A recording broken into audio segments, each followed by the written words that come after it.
محفل رمضان کی جان ہماری شان اور ہمارے علماء کرام یہاں پر موجود ہیں۔ السلام علیکم ورحمۃ اللہ۔ آج وہ وقت ہے 20 رمضان المبارک کے اعتکاف بہت سارے معتکفین اختیار کریں گے انشاءاللہ پاکستان بھر میں، اور اب تک تو بہت زیادہ لوگ مساجد میں چلے گئے ہوں گے، وہاں تیاریاں ہو رہی ہوں گی، گھروں پہ ملاقاتیں ہو گئی ہوں گی۔ جو بہنیں پورے 10 روز کا انشاءاللہ گھر میں اعتکاف اختیار کریں گی ان کی بھی تیاریاں ہو رہی ہوں گی، تو ہم چاہتے ہیں کہ سٹارٹ ہی فرائض پوچھتے ہیں کہ اعتکاف کے فرائض کیا ہیں، جو مرد حضرات مسجدوں میں اعتکاف کر رہے ہوتے ہیں اس کی کیا فرائض ہیں، پھر ہم خواتین کا پوچھتے ہیں۔ جی پلیز۔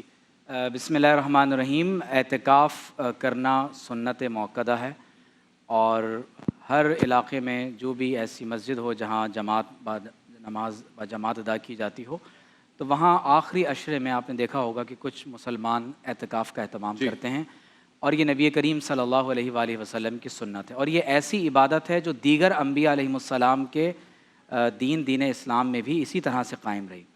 جب حضرت ابراہیم و اسماعیل علیہ السلام کو اللہ تعالیٰ نے مسجد حرام کی طہارت کا اور پاکیزگی کا حکم دیا تو وہاں کیا فرمایا کہ ان طہرا بیتی للطائفین والعاکفین والرکع السجود، کہ آپ میرے گھر یعنی خانہ کعبہ کو رکوع کرنے والوں، طواف کرنے والوں اور اعتکاف اور سجدہ کرنے والوں کے لیے پاک رکھیں۔ تو گویا کہ اعتکاف ایک ایسی عظیم ترین عبادت ہے جو انبیاء علیہ السلام کی سنت رہی۔ آپ علیہ الصلوۃ والسلام نے فرمایا کہ اعتکاف انسان کو گناہوں سے روکتا ہے۔ جب انسان ایک دن کا بھی اعتکاف کرتا ہے تو انسان اور جہنم کے درمیان کئی خندقیں اللہ تبارک و تعالیٰ کی طرف سے بنا دی جاتی ہیں، یعنی اعتکاف ایک آڑ بن جاتا ہے۔ اور سب سے اہم بات یہ ہے کہ جب انسان اعتکاف کرتا ہے تو آخری عشرے میں جو اصل مقصود و منتہا ہے اعتکاف کا وہ یہ ہے کہ ہمیں لیلۃ القدر نصیب ہو جائے۔ آپ صلی اللہ علیہ وآلہ وسلم کی سنت یہ ہے کہ نبی کریم صلی اللہ علیہ وآلہ وسلم رمضان المبارک کے آخری عشرے میں اعتکاف فرماتے تھے، اور اس آخری عشرے میں اعتکاف کا مقصد کیا تھا کہ آپ صلی اللہ علیہ وسلم نے خود ارشاد فرمایا کہ تم رمضان المبارک کے آخری عشرے میں لیلۃ القدر کو تلاش کیا کرو۔ دیکھیں قرآن مجید سے پتہ چلا شہر رمضان الذی انزل فیہ القرآن، کہ رمضان کے مہینے میں اللہ نے قرآن نازل کیا۔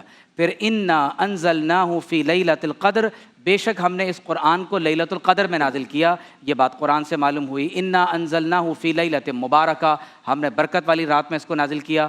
اور آپ علیہ الصلوۃ والسلام نے فرمایا کہ رمضان کے آخری عشرے کی طاق راتوں میں لیلۃ القدر کو تلاش کرو۔ تو آج سے آخری عشرہ شروع ہو رہا ہے۔ وہ لوگ جو اعتکاف میں بیٹھنے کا اہتمام کر رہے ہیں، یا وہ پوری دنیا میں لوگ جو ہماری ٹرانسمیشن کو سن رہے ہیں، تو کوشش کیجئے کہ اس آخری عشرے میں آج سے ان عبادات کا اہتمام کریں۔ اعتکاف میں بنیادی جو بات سمجھنے کی ہے وہ یہ ہے کہ جب مساجد میں اعتکاف کیا جاتا ہے یا خواتین مسجد بیت میں اعتکاف کرتی ہیں تو اپنی کسی شرعی اور طبعی حاجت کے علاوہ اپنے معتکف یعنی اعتکاف گاہ سے باہر نکلنا یہ اعتکاف کو توڑ دیتا ہے۔ صحیح۔ یعنی فرض کیجئے کہ جب ہم نماز عصر کے بعد مسجد میں چلے جاتے ہیں، یا خواتین اس وقت مسجد بیت میں بیٹھنے کا اہتمام کر رہی ہوں گی، تو شرعی حکم یہ ہے کہ جب وہ اعتکاف شروع کریں، یعنی سورج غروب ہونے کے بعد سے اعتکاف شروع ہوگا، تو وہ نیت کر لیں گے کہ آیا کہ یہ اعتکاف سنت موقدہ کی نیت ہو رہی ہے یا نفلی اعتکاف کی نیت ہو رہی ہے۔ آخری عشرے کے پورے 10 دن یا جو 9 دن جتنے بھی بنتے ہیں یہ سنت موقدہ ہے، یہ سنت موقدہ علی الکفایہ ہے کہ اگر کچھ لوگ بھی ادا کر لیتے ہیں تو دوسروں کی طرف سے کافی ہو جاتا ہے۔ لیکن 3 دن، 5 دن، 7 دن یا 1 دن یا چند لمحات کا بھی ایک نفلی اعتکاف ہو سکتا ہے۔ تو بنیادی بات کیا ہے کہ جب ہم اعتکاف کی نیت کر لیں گے تو اپنی تمام تر شرعی اور اس کے علاوہ طبعی حاجات، مثلا اگر واش روم کے لیے باہر جانا ہے، انسان کو کھانا لینے کے لیے باہر جانا ہے، یا فرض کیجئے کہ کسی شخص کو غسل کرنا تھا، کوئی اور ایسی حاجت ہو سکتی ہے کہ انسان کو اپنے معتکف سے باہر جانا ہو، تو اس صورت میں شرعاً جائز ہوگا، اور اس کے علاوہ اگر باہر نکلیں گے تو اعتکاف ٹوٹ جائے گا۔ ابو محمد صاحب، کون سے ایسے کام ہیں جو اعتکاف میں کر سکتے ہیں اور کون سے ایسے کام ہیں جو نہیں کر سکتے ہیں اعتکاف کے دوران؟ بسم اللہ الرحمن الرحیم۔ اعتکاف وہ عبادت ہے، ہماری پنجابی میں کہتے ہیں اللہ دے بوئے تے ڈیرے ڈالنا۔ کیا بات ہے! اللہ کے دروازے پہ ڈیرے ڈال دینا۔ اور ہمارے علماء کی اصطلاح میں کہتے ہیں کہ جب کوئی انسان جسمانی طور پہ بیمار ہوتا ہے تو اسے ہاسپٹل میں ایڈمٹ کیا جاتا ہے، اور جب کوئی انسان روحانی طور پر بیمار ہوتا ہے تو وہ اعتکاف کی صورت میں اللہ کے ہاں 10 دن کے لیے ایڈمٹ ہو جاتا ہے۔ آقا تو صلی اللہ علیہ وسلم کی، مجھے اگر ہینڈ مائک لا دیں کیونکہ میرے خیال میں مائک سے مسئلہ ہو رہا ہے۔ معذرت ابو محمد صاحب، اس میں بات کیجئے جب تک مائک کو صحیح کرواتے ہیں۔ بہت شکریہ۔ اللہ کے حبیب صلی اللہ علیہ وآلہ وسلم کی حدیث مبارکہ ہے، من اعتکف عشرین کان کحجتین و عمرتین، جو بندہ رمضان المبارک کی یہ آخری 10 راتیں 10 دن اعتکاف میں بیٹھتا ہے، اللہ تعالیٰ اسے 2 مقبول حج اور 2 مقبول عمرے کا ثواب عطا فرماتے ہیں۔ اور ایک موقع پر حضرت ابن عباس رضی اللہ تعالیٰ عنہ فرماتے ہیں جب معتکفین اٹھتے ہیں تو فرشتے کیا اعلان کرتے ہیں؟ قد غفرت لکم وبدلت سیئاتکم حسنات۔ اللہ تعالیٰ نے، یہ وہ لوگ ہیں جن کے گناہوں کو بھی اللہ تعالیٰ نے نیکیوں میں تبدیل فرما دیا ہے۔ تو یہاں آپ کا سوال یہ تھا کہ کون سے کام کرنے چاہیے اور کون سے کام نہیں کرنے چاہیے۔ جب ہم اللہ تعالیٰ کے پاس چلے گئے ہیں تو ہم سارا سال 11 مہینے 20 دن ہم اپنی زندگی کو دیتے ہیں، کم از کم یہ جو دن ہوتے ہیں 10 دن، یہ ہمیں اپنی آخرت کو دینے چاہیے۔ اس میں ایک ایک لمحہ اتنا قیمتی ہے۔ حدیث مبارکہ میں آتا ہے اگر کسی مردے کو یہ قانون ہوتا کہ وہ زندہ ہوتا اور زندہ کر کے اس سے پوچھا جاتا کہ تمہیں کوئی حاجت ہے، اگر تمہیں زندگی مل جائے، ایک دن رات مل جائے، تو تم اللہ تعالیٰ کے ہاں کیا طلب کرو گے، کیا تمنا کرو گے، تمہیں کیا عطا کیا جائے؟ تو وہ مردہ قبر سے اٹھنے کے بعد کہے گا میری یہ طلب اور تمنا ہے کہ مجھے رمضان کی ایک رات عطا کی جائے۔ جتنے لوگ، یہ اتنے قیمتی لمحات ہیں مگر ہم اسے اعتکاف میں بیٹھنے کے بعد بھی ضائع کر دیتے ہیں، اگرچہ وہ اعتکاف ہوتا ہے۔ لیکن میں اعتکاف میں بیٹھنے والے دوستوں سے، بزرگوں سے، ماؤں بہنوں سے یہ ضرور گزارش کروں گا کہ اپنے وقت کو قیمتی بنائیں، زیادہ سے زیادہ قرآن کریم کی تلاوت کریں اور تہجد کا پابندی سے اہتمام کریں۔ طاق راتوں میں بالخصوص عبادت میں آپ اتنا اہتمام کریں کہ عشاء کی نماز بھی اور فجر کی نماز بھی جہاں آپ کی باجماعت ہو، درمیان میں بھی عبادت ہو، ذکر ہو، استغفار ہو، درود پاک کا اہتمام ہو۔ درود پاک کے متعلق صرف ایک حدیث کا ترجمہ سنانا چاہتا ہوں کہ درود پاک وہ تحفہ ہے کہ حضور نبی کریم صلی اللہ علیہ وآلہ وسلم جو درود پڑھتا ہے اس کا نام لے کر اس کی شفاعت کی درخواست کریں گے۔ باقی یہاں غسل کا بھی ذکر ہوا تو میں شرعی طور پر یہ بات کرنا چاہوں گا کہ جس طرح ڈاکٹر صاحب نے فرمایا طبی اور شرعی عذر کے بغیر جس طرح ایک معتکف مسجد سے باہر نہیں جا سکتا، ایک خاتون، ماں، بہن، بیٹی اپنے اعتکاف گاہ سے باہر نہیں آ سکتی، طبی ضرورت الگ چیز ہے، شرعی ضرورت الگ چیز ہے۔ اسی طرح بعض لوگوں کے ایک سوال بہت زیادہ آتا ہے کہ جی ٹھنڈک حاصل کرنے کے لیے کیا ہم غسل کر سکتے ہیں؟ تو ٹھنڈک حاصل کرنے کے لیے غسل نہیں کر سکتے بالکل بھی، البتہ اس کی صورت یہ ہے کہ بندہ غسل خانے میں وضو کرنے کے لیے گیا، اس نے 2-4 لوٹے بغیر نیت کے، اتنی گرمی ہے کہ وہ ناقابل برداشت ہے، حالانکہ آج کل گرمی صورت کی نہیں ہے۔ یعنی اگر کسی کو عادت ہے روزانہ شاور لینے کی تو اگر اسے ضرورت نہیں ہے وہ نہیں روزانہ ضرورت نہیں ہے تو وہ نہیں کر سکتا۔ جی غسل کی اجازت نہیں ہے، اگر وہ فرض غسل ہے یا کوئی اسے حاجت ہے اس صورت میں وہ کر سکتا ہے۔ جمعے کا دن جو آئے گا بیچ میں، جمعے کا دن جو بیچ میں آئے گا، جمعے کو تو نہا سکتے نا، غسل جمعے کو تو لے سکتے ہیں۔ جمعے کا دن اگر درمیان میں آ گیا، جمعے کا دن تو آئے گا نا ایک بیچ میں، جمعے کا دن آئے گا لیکن جمعے کے دن بھی وہ غسل نہیں کر سکتا، اچھا وہ صرف جمعہ پڑھے گا۔ البتہ معتکف اگر اس مسجد میں اعتکاف میں بیٹھا ہے جس مسجد میں نماز جمعہ نہیں ہوتی، وہ چھوٹی مسجد ہے، مسجد جمعہ نہیں ہے، تو وہ اپنے سر پر کوئی تولیہ چادر لپیٹ کر وہ اس مسجد میں جائے گا، نماز جمعہ ادا کرے گا اور جمعے کی ادائیگی کے فوراً بعد واپس آ جائے گا۔ ٹھیک ہے عامر عبداللہ صاحب، بہت سارے لوگ تو یہ بھی کرتے ہیں کہ گھر میں چیک رکھتے ہیں ہر وقت کیا ہو رہا ہے کیا نہیں ہو رہا، میسج پہ اب ان ٹچ رہتے ہیں کہ جی سب ٹھیک ہے، یہ کھانا بھجوا دیں، یہ کر دیں، اور عموماً گھر میں کیا جو بھی چل رہا ہے معاملات ان کو میسج پہ ساری آگہی ہوتی ہے۔ تو کیا غیر ضروری میسیجز کے تھرو گفتگو بھی اعتکاف میں نہیں کی جا سکتی یا کی جا سکتی ہے؟ بسم اللہ الرحمن الرحیم۔ اعتکاف جیسا کہ فرمایا گیا کہ ایک میچور عبادت ہے، یہ سنجیدہ لوگوں کی عبادت ہے، اور یہ ایسے ہے کہ گویا اللہ رب العالمین کی لاڈلی عبادت ہے۔ رمضان المبارک کے 20 ایام کے بعد اللہ تعالیٰ نے اپنے خاص بندوں کو موقع فراہم کیا کہ وہ اس کے اپنے گھر میں بیٹھ کر اس کے مہمان بن کر اسے راضی کرنے کی کوشش کریں اور اس رات کو تلاش کریں کہ جس رات کی عبادت 1000 مہینوں کی عبادت سے بہتر ہے۔ نبی کریم صلی اللہ علیہ وسلم کا معمول تھا کہ آپ پورے رمضان بھی عبادت کرتے تھے، لیکن اس آخری عشرے میں آپ کی راتیں زندہ ہو جاتی تھیں، شدہ میذرہ ہو، آپ اپنی کمر ہمت کو کس لیتے تھے۔ اور دیکھیے اعتکاف سے پہلے کی عبادات کا تو ہمیں احادیث میں ذکر ملتا ہے، لیکن نبی کریم صلی اللہ علیہ وسلم جب 21ویں شب گزار کر اپنے معتکف میں داخل ہو گئے، اس کے بعد آپ نے اپنے اس خیمے میں، اپنے اس معتکف میں کیا کیا عبادات سر انجام دی، اس کا ہمیں تذکرہ نہیں ملتا۔ یعنی یہ تخلیے کی عبادت ہے، خلوت کی عبادت ہے، اللہ رب العالمین کے ساتھ تعلق جوڑنے اور مضبوط تر کرنے کی عبادت ہے، اور یہ گویا ایسی عبادت ہے کہ باقی تمام کنیکشن کاٹ کر آپ ایک ذات سے اپنا کنیکشن جوڑ لیجئے، باقی تمام فکرات سے آزاد ہو کر اللہ کے تعلق کو اور اللہ کے خوف کو فکر بنا لیجئے۔ جو آپ نے سوال میں فرمایا کہ لوگ موبائل پر رابطے میں رہتے ہیں اور ٹیلی فون پر لوگوں سے خیر خبر بھی لیتے رہتے ہیں، بعض لوگوں نے اپنے گھر کے جو کیمرے لگائے ہوئے ہیں ان کیمروں کو بھی واچ کرتے ہیں، بزنس ڈیلنگ بھی کر رہے ہوتے ہیں۔ تو دیکھیں جو اعتکاف کی اصل روح ہے وہ روح تو انہیں حاصل نہیں ہو پائے گی، اور جو نبی کریم صلی اللہ علیہ وسلم کا مسنون اعتکاف ہے اس اعتکاف کے بھی بعض تقاضے ہیں جیسے کہ علماء کرام نے بیان فرمائے، اور اس میں خواتین کے اعتکاف کے حوالے سے بھی اگر میں آپ کی اجازت ہو تو عرض کروں کہ خواتین کا اعتکاف بھی نبی کریم صلی اللہ علیہ وسلم نے مسجد میں ہی کرنے کا حکم دیا، بلکہ قرآن کریم کی آیت ہے کہ وَأَنْتُمْ عَاكِفُونَ فِي الْمَسَاجِدِ، جبکہ تم اعتکاف کیے ہوئے ہو مسجد میں۔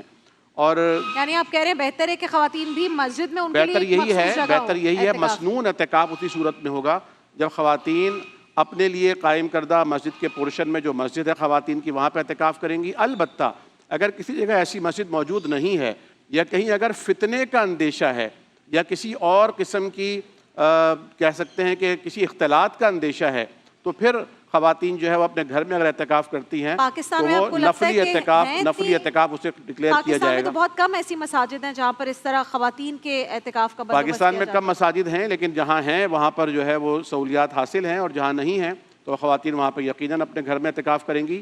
بعض علماء اس میں شدت کرتے ہیں اور وہ کہتے ہیں گھر میں اعتکاف ہوتا ہی نہیں ہے، تو میں یہاں یہ عرض کروں گا اجازت سے، ان کی اجازت سے، کہ دیکھیں خواتین کو اپنے گھر میں ہم اس شکل میں اور اس صورت میں اجازت دے رہے ہیں اعتکاف کرنے کی جبکہ ان کے پاس رسائی نہیں ہے، اور مجبوری میں تو پھر عبادت کی جو حیت ہے اور رخ ہے وہ بھی سب کے نزدیک تبدیل ہو جاتا ہے کہ اگر آپ میں استطاعت نہیں ہے تو آپ کھڑے ہو کر نماز نہیں پڑھ سکتے، آپ بیٹھ کر پڑھ لیجئے، بیٹھنے کی استطاعت نہیں ہے تو آپ لیٹ کر پڑھ لیجئے، اشاروں سے پڑھ لیجئے، مسجد نہیں ہے یا فتنے کا اندیشہ ہے یا کوئی ایسی کنڈیشن ہے تو آپ گھر میں جو آپ کی مسجد جو آپ نے گھر میں ایک جائے نماز بنائی ہے خواتین کے لیے مسجد کا جسے درجہ دیجئے وہاں پہ رہیے اور اس کا خاص اہتمام بھی کیجئے۔ بالکل ٹھیک ہے مصطفی صاحب، ایک بزرگوں کو شکایت بہت زیادہ ہوتی ہے کہ جب نوجوان اور ساتھ میں دوستوں کا گروپ مل کر اعتکاف میں بیٹھتا ہے تو وہ اس چکر میں بیٹھتے ہیں کہ جی ہم انجوائے کریں گے، اور بہت ساری شکایات مساجد میں یہ موصول ہوتی ہیں اس بارے میں، بہت سارا پھر انہیں لیکچرز بھی دیے جاتے ہیں کہ ہنسنا کھیلنا نہیں ہے، گیمز نہیں کھیلنی موبائل فونز پر، تو ایسے میں نوجوانوں کے لیے آپ کیا کہیں گے؟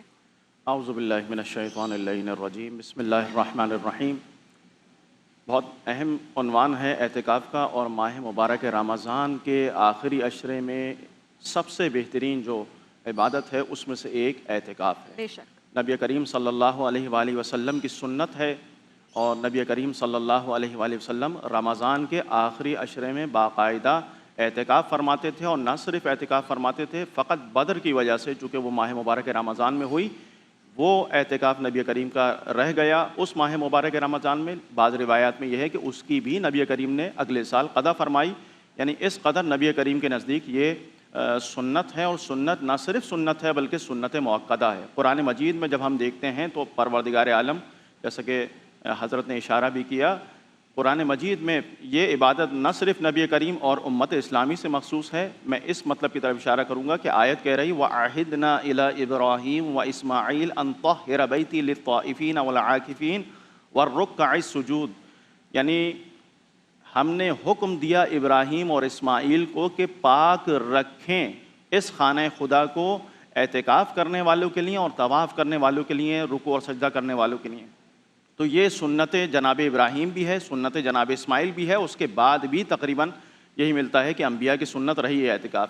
جہاں تک کہ اعتکاف کی شرائط ہیں تو میں تقریباً وہی شرائط ہیں، لیکن میں تیزی کے ساتھ بیان کر دوں کہ بالغ ہونا شرط ہے، اگر بالغ نہیں ہے تو وہ اعتکاف اس کا اعتکاف شمار نہیں ہوگا۔ اسی طرح سے عاقل ہونا شرط ہے۔ 18 کی بات کر رہے ہیں، 18 سال سے بڑے بالغ، 18 سال سے بڑی عمر، بالغ سے مراد پاکستانی بالغ نہیں ہے جو 18 سال کا ہے، شریعت بچیوں میں بالغ، شرعی اعتبار سے، جی شرعی اعتبار سے بات ہو رہی ہے، چونکہ ہم مولانا ہیں اور بیٹھے ہوئے ہیں تو یہاں نہیں میں سمجھ لوگوں کو کلیئر ہو جانا یہ بات کہ بہت ساری کیونکہ چھوٹے بچے بھی بیٹھتے اچھے ہیں، مطلب کی طرف اشارہ چھوٹے بچے بھی کیونکہ جو ہے 10-12 سال کے بچے بھی اعتکاف میں بیٹھتے ہیں۔ اگر وہ بیٹھتے ہیں تو بہرحال ان کا ایک بیٹھنا